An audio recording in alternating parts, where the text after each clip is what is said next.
बंटी की बात सुनने के लिए अभी तक तो दक्ष, जो थोड़ा एक्साइटेड था, लेकिन जैसे ही उसके ठीक सामने टैबलेट का स्क्रीन पड़ा था, वो अपनी एक बाह में चढ़ाकर कहता है, ओह, तो ये भी वकील है, मिस लॉयर। और ये बोल कर कि उसके चेहरे पर एक हल्की से स्माइल आ गए थे। वो बंटी के हाथ में दोबारा से टैबलेट को रखता है। रुद्र, अयान और बंटी तीनों के तीनों इस वक्त दक्ष की शक्ल ध्यान से देख रहे थे, जिसे देखकर दक्ष पूछता है, क्या हो गया, ऐसे क्या पालू की तरह देख रहा है मुझे।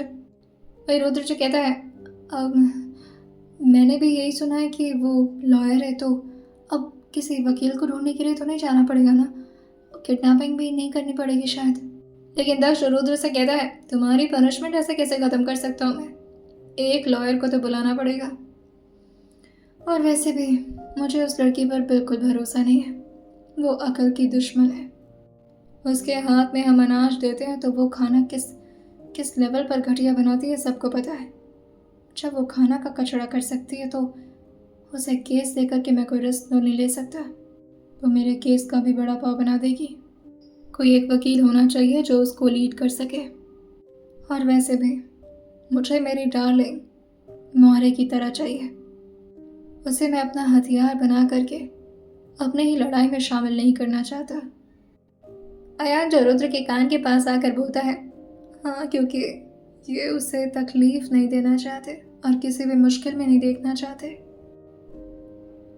ये सुन दक्ष अपने चेहरे को बड़े प्यार और धीरे से अयान की तरफ मोड़ता है और अपने चेहरे पर हल्की सी प्यारी स्माइल लाकर कहता है, अयान। अयान भी अपना सर धीरे से हाँ मिलाते हुए कहता है, हाँ, क्या क्या हुआ। वहीं दक्ष अपने दांत पीसते हुए मुस्कुराते हुए कहता है, मुझे सब सुनाई दे रहा है और तुम्हारी इस जुबान का मैं कुछ ना कुछ कर दूंगा, और अगर ज्यादा कुछ नहीं तो सूफी के हाथ में तो जरूर दे दूंगा, वही तुम्हें संभाल सकती है। बकवास कर रहे। और फिर वो दोबारा से कमरे की तरफ जाने लगे थे। वहीं ईश्वी जो विंडो से खड़ी सब कुछ देख रही थी और अचानक से टैबलेट स्क्रीन की तरफ देख करके यूं दक्ष का मुस्कुराना उसे थोड़ा अलग लगता है। जैसे ही दरवाजा खुला था, ईश्वी जो अपने हाथ में बाउल लेकर के दोबारा से बेड पर आकर बैठ चुके थे और काफी गुस्से में उस फ्रूट को चबाए जा रही थी जो उसे बिल्कुल भी अच्छा नहीं लग रहा था। दक्ष उसके सामने आकर धीरे से बैठता है और फिर उसके हाथ से बाउल लेते हुए कहता है, नहीं अच्छा लग रहा तो मत खाओ, कुछ दूसरा कटवा दो तुम्हारे लिए, कौन सा फ्रूट पसंद है। ईश्वी जो इस बात का कोई जवाब न देते हुए चुपचाप बेड पर लेट जाती है और अपने करवट को दूसरी तरफ कर लेती है। और इस वक्त सिर्फ दक्ष को ईश्वी की पीठ नजर आ रही थी, लेकिन दक्ष जो कुछ भी नहीं बोलता। ईश्वी को इस बात की जरा भी उम्मीद नहीं थी।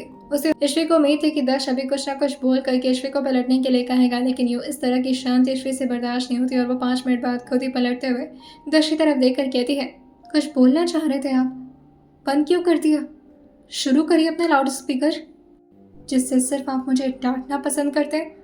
हिप्नोटाइज करती हूँ मैं। उसके बाद शंकर के दक्ष अपने चेयर को और ज्यादा आगे की तरफ खिसकाता है और अपने दोनों हाथों को बेड पर रखते हुए धीरे से ईश्वी के चेहरे पर आ रहे बाल को पीछे करते हुए कहता है, बहुत बुरा हूं ना मैं। ये सुनकर ईश्वी अपना चेहरा हाँ मिला करके तुरंत ही बैठते हुए कहती है, हाँ, अच्छा सोचा आपने अपने बारे में, वाकई बहुत बुरा है, और ये मत समझिएगा कि मुझे आप में कोई इंटरेस्ट है। मैं तो बस यूं ही आपकी कहानी जानना चाह रही थी कि आखिर ऐसी कौन सी मजबूरी है जो आपको इतना खूबसूरत शहर छोड़ करके ऐसे डरावने जंगल के बीच आकर के रहना पड़ रहा है। क्या ये कहानी जानने में कोई गुनाह था जो आप मुझे इस तरह से डांट कर चले गए। मुझे आपके सामने रहना ही नहीं चाहिए, बात ही नहीं करनी चाहिए मुझे आपसे, पता नहीं क्यों मैं इस वक्त भी आपसे बात कर रही हूँ। और ये बोलकर वो तुरंत ही बेड से खड़ी होती है और नीचे की तरफ देख कर कहती है, एक तो मेरे पास कोई ढंग के चप्पल भी नहीं है जिसे मैं पहन करके इधर उधर जा सकूं, ये लकड़ियाँ कितना चुभती हैं मुझे। वो गेट तक जैसे पहुंचे थे, दक्ष पे खड़े हुए कहता है, परेशान मत हो, बहुत जल्द तुम अपने घर के सॉफ्ट कालीन पर अपने कदम रख रही होगी, सब कुछ बहुत जल्दी खत्म हो जाएगा, बस कुछ दिन और इस जगह पर बिता लो, इस डरावने जंगल के बीच। ये सुनकर ईश्वी जो थोड़ी देर तो शांत रहती है और फिर अपने सिर को मिलाते हुए कहती है, दैट्स सो ग्रेट, अच्छा न्यूज़ सुनाने के लिए बहुत बहुत शुक्रिया जो आपके मुंह से पहली बार सुनने को मिला मुझे। और ये बोलकर वो जल्दी जल्दी नीचे की तरफ आ जाती है। उसको यूं इस तरह से भागता देख करके दक्ष भी उसके पीछे पीछे आते हुए कहता है, संभल करके गिर जाओगे तुम। वैश्वी जो कहती है, छोटी बच्ची नहीं हूँ मैं जो गिर जाऊंगी, पता नहीं क्या समझते हैं खुद को। वो ये बोलते बोलते अभी दक्ष की तरफ देख ही रही थी, लेकिन जैसे ही वो अचानक से सामने की तरफ देख कर उतरते हैं, उसका पैर जो एक सीढ़ी से स्लिप होकर के दूसरे सीढ़ी पर पड़ता है और उसके दोनों पैर जो थोड़े लड़खड़ा जाते हैं, जिससे ईश्वी जो कि नीचे की आखिरी सीढ़ी पर ही धड़ाम से गिरते हैं और फ्लोर पर पहुंच जाती है, वो भी रोल करते हुए, जिसे देखकर दक्ष ऊपर से जल्दी जल्दी नीचे की तरफ आते हुए कहता है, कोई कह रहा था कि छोटी बच्ची नहीं हूं मैं, देख लिया तुमने। और वैसे भी ज़रूरी नहीं कि सिर्फ छोटे बच्चों के पास दिमाग ना हो, बड़े शरीर वालों के पास भी दिमाग की कमी होती है। इसे एक्सेप्ट करना ज़्यादा बेहतर होता है, छुपाने की कोशिश मत करो। ईश्वी जो जल्दी से खड़े होते हुए कहती है, मुझे आपसे बात नहीं करनी, आपको समझ में क्यों नहीं आ रहा। बाहर से बंटी, रुद्र और अयान भी अंदर की तरफ आ गए थे। रुद्र जो घबराते हुए कहता है, तो मुझे वाकई में जाना पड़ेगा। दक्ष दूर की तरफ इशारा करते हुए कहता है, तान्या का हालचाल कैसा है, ठीक है वो रुद्र, कहीं सांप वाप तो नहीं आ गए उसके। जैसे ही रुद्र ने सुना था वो समझ गया था कि दक्ष का इशारा किस तरफ है। वो तुरंत ही अपने सर को हाँ मिलाते हुए कहता है, मैं निकलता हूँ। अब मेरे साथ कुछ लोगों को भेजेगा ना तो, क्योंकि मैं अकेले तो ये काम नहीं कर पाऊंगा। दक्ष अपने सर को हाँ मिलाते हुए कहता है, जितने आदमी को ले जाना ले जा, लेकिन संभल कर, ये काम बहुत ही ज़्यादा होशियारी से होनी चाहिए। बंटे, तूने डिटेल्स निकाल दी है? अपना स्क्रीन दिखाते हुए कहता है, हाँ टैबलेट में मैंने ऑलरेडी सारी डिटेल्स निकाल दी है और इसके बारे में सारी इन्फॉर्मेशन मैंने रुद्र को शेयर कर दी है। ब्लूटूथ जो भी होगा उसके बारे में कंफर्मेशन दे दूंगा, और ये साथ ही मैंने इसे ड्रोन भी दिया है, जिसे यूज़ करके तुम उसके ऊपर के लोकेशन को चेक कर पाओगे कि आसपास क्या नज़ारा है। कोई भी खतरा होगा तो तुम्हें वो ड्रोन अलर्ट कर देगा। सो बी केयरफुल, और ये काम हो जाना चाहिए, क्योंकि ये हम सबकी ज़िंदगी के लिए बहुत इंपॉर्टेंट है रुद्र। वही रुद्र जो कहता है, तुझे भी इस बारे में पता है क्या? बंटी जो अपना चेहरा ना मिलाते हुए कहता है, अरे मुझे कहाँ पता है, मुझे तो यहाँ पर सब बेवकूफ़ ही समझते हैं, जो कि शायद मैं थोड़ा सा हूँ भी, लेकिन मैं इतना भी बड़ा पोपट राम नहीं हूँ जितना तुम लोग समझते हो। हाँ, इस बात को सुनकर दक्ष मुस्कुरा कर उसको साइड से करते हुए कहता है, नहीं तुम तो हमारे जीनियस हो, शरीर से थोड़े भोंदू हो तो क्या हुआ, अकल तो है ना तेज तुम्हारी। और कौन कहता है मोटे ना कोई कुछ बताता है, मुझे तो सब लोगों के पास दिमाग शार्प नहीं होता। और फिर वैश्वी की तरफ देख कर कहता है, कुछ लोगों की शरीर ही बस पतली होती है, अकल इतनी मोटी होती है कि काम ही नहीं करती। यह सुनकर वैश्वी जो अयान के पास आते हुए कहती है, क्या मैं इतनी बेवकूफ़ लगती हूँ, क्या मेरे पास वाकई में अकल नहीं है, कोई मुझे सुबह से चढ़ाया जा रहा है अकल की दुश्मन, अकल की बेवकूफ़। तुम ही बताओ अयान, क्या वाकई में मैं इतनी बुद्धू हूँ? अयान ये देख करके अपने हाथ की तरफ देखता है, जो कि इस वक्त ईश्वी के हाथ से जकड़े हुए थे और कि कोई आग बबूला हो रहा था। अयान भी इस मोमेंट का अच्छा फ़ायदा उठाते हुए कहता है, नहीं यार, तुम तो परफेक्ट हो, किसने कहा तुम्हें बेवकूफ़? और ये बोलते हुए वो अपने एक हाथ ले जा करके ईश्वी के गाल पर धीरे से टैप करते हुए कहता है, अगर तुम स्मार्ट नहीं होती तो तुम हम लोग के बीच नहीं होती, क्योंकि हम जैसे स्मार्ट लोगों के बीच स्मार्ट लोग ही रहते हैं, तो इसलिए तुम बहुत स्मार्ट हो। ईश्वी भी अयान के बगल में आकर के उसके हाथ को पकड़ करके अपना सिर जो उसके कंधे पर टिकाते हुए कहती है, थैंक यू, कम से कम कोई तो है जो मुझे सपोर्ट कर रहा है, वरना यहाँ पर सिर्फ लोग मुझे तंग करते हैं, परेशान करते हैं और बेवकूफ़ भी बोलते हैं। अयान अपने चेहरे को ना मिलाते हुए कहता है, ना ऐसा तो बिल्कुल नहीं है। वो बात तो ईश्वी से भले ही कर रहा था, लेकिन उसकी नज़र जो अपने भाई से हट नहीं रही थी, क्योंकि उनकी नज़र ईश्वी से नहीं हट रही थी। और उनके इस आग बबूले शक्ल को देख करके अयान को बड़ा मज़ा आ रहा था, क्योंकि अभी तक अयान कितने बार दक्ष को समझाने की कोशिश करता है, लेकिन दक्ष ने कभी भी अपने फीलिंग का इजहार खुद से नहीं किया था, जैसे वह खुद से ही अपने एहसास को छुपाने की कोशिश करते हों। मगर आज ये कोशिश नाकामयाब दिखाई दे रही थी। बंटी जो दक्ष के सामने आकर कहता है, आर यू ओके? तुम्हारा चेहरा लाल हो रहा है, तुम गुस्से में लग रहे हो और आंखें भी बहुत लाल हो रही हैं।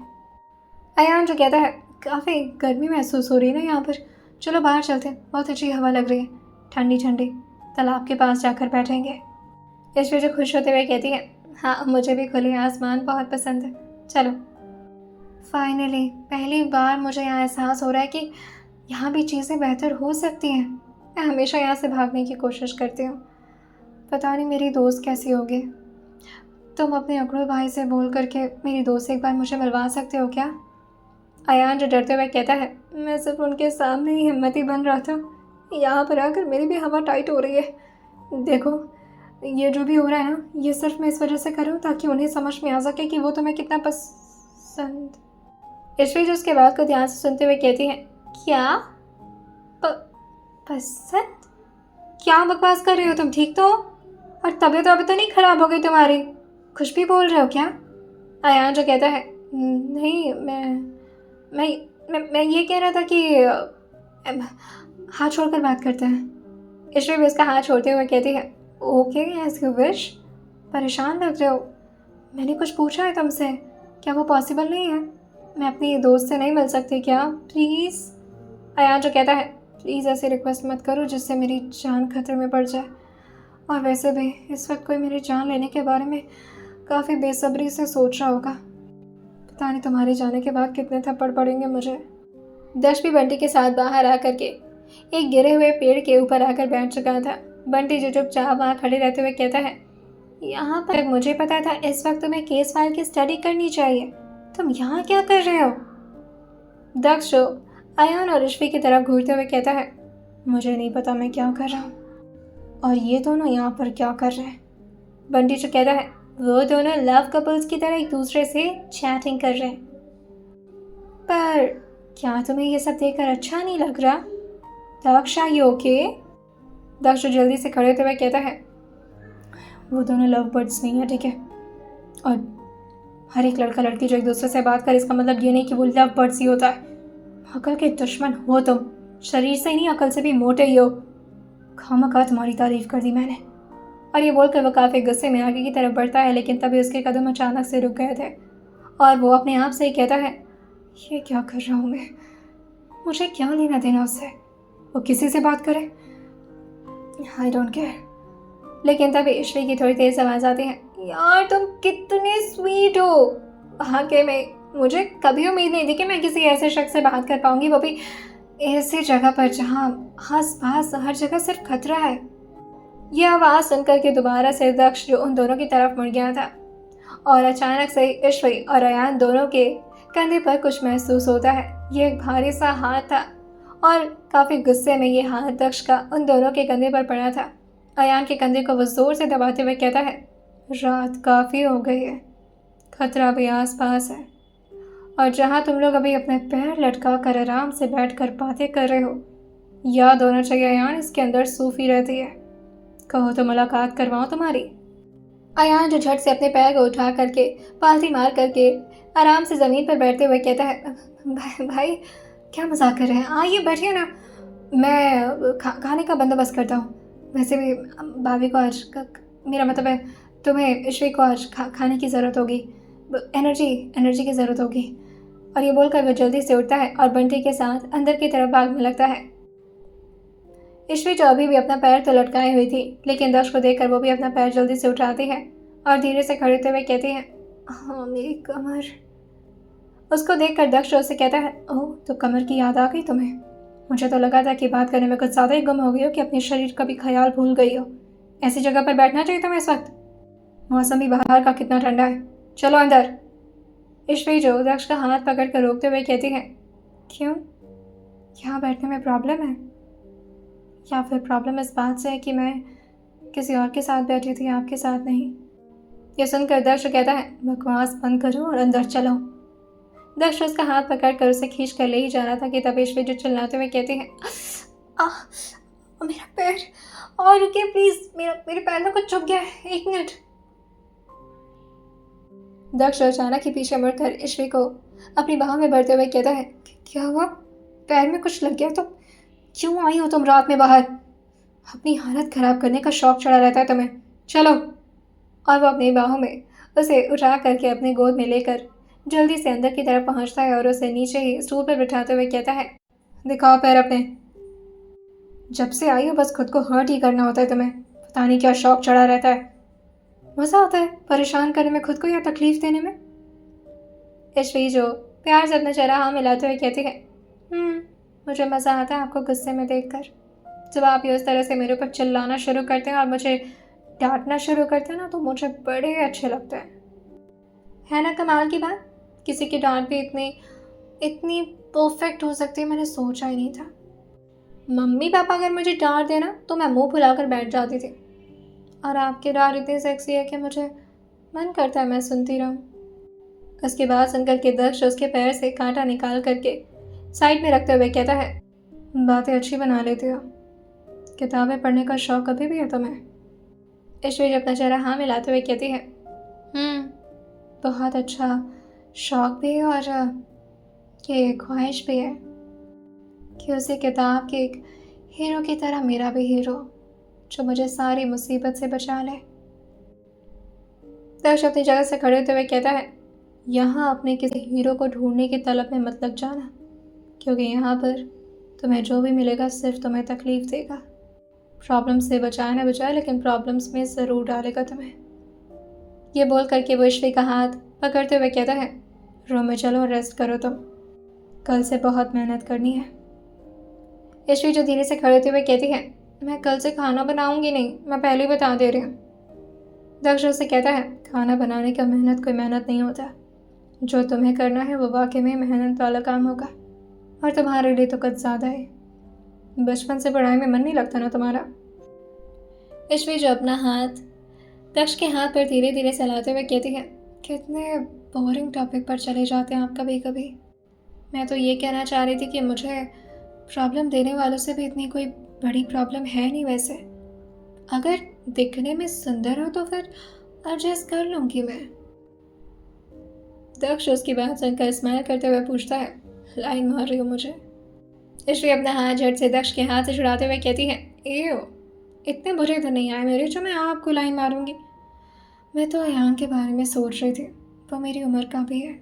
जैसे ही दक्ष ने ये सुना था, वो काफ़ी गुस्से में ईश्वी के कमर से उसको उठाता है और जल्दी जल्दी उसे रूम के अंदर ला करके दरवाज़ा अंदर से बंद करके उसे बेड पर बैठाते हुए कहता है, आइंदा से तुम्हारे मुंह से किसी और लड़की का नाम ना सुनूं मैं, और इस इंटेंशन से तो बिल्कुल नहीं। और तुम किसकी बात कर रही तुम्हें पता भी है? ईश्वी जो कहती है, किसकी बात कर रही हूँ? अयान की तो कर रही हूँ। कितना परफेक्ट लगता है वो, हैंडसम है, चार्मिंग है, और थोड़ा फनी भी है। बातें करने से लगता है बहुत केयरिंग भी होगा। आपकी तरह खड़ूस नहीं है वो। अब एक बातें दक्ष को और ज़्यादा बर्दाश्त नहीं होती, जिससे वो अपने सर पर हाथ रखते हुए कहता है, बहुत हो गई तुम्हारी बकवास, अब बंद करो इसे और चुपचाप से मुंह पर उंगली रख के सो जा। जब खाना बन जाएगा मैं तुम्हें इत्तला कर दूंगा। चुपचाप से उठना, खाना खा लेना और फिर अच्छी बच्चों की तरह सो जाना। ईश्वी जो मुंह बनाते हुए कहती है, बस यही काम है मेरे जिंदगी में, खाऊं फिर सो जाऊं, फिर खाऊं फिर सो जाऊं। हटिए मुझे, ऐसे हटिए। और वो बेड से खड़ी होती है। दक्ष से कहता है, अब कहाँ जा रही हो तुम? ईश्वी जो अपने कमर पर हाथ रखते हुए कहती है, अगर आपकी इजाजत हो तो मैं वॉशरूम यूज कर लूं? दक्ष अपनी बातें चढ़ा कर उसे इशारे से कहता है, जाओ। उसकी तेज लहर से दक्ष को बर्दाश्त तो बिल्कुल नहीं होते थे, मगर फिर भी उसे जैसे तैसे करके ईश्वी के इस ऑरा को बर्दाश्त करना पड़ता था। वो जैसे ही रेस्टरूम का दरवाज़ा बंद करती है, दक्ष के चेहरे पर हल्की सी स्माइल आ गई थी और वह अपने आप की आंखें बंद करते हुए कहता है, मुझे जलाने की कोशिश कर रही है अयान का नाम लेकर के। ऐसे कोई आइडिया भी है? भाभी लगती है उसकी, और उस अयान के बच्चे को तो मैं कल बताता हूँ।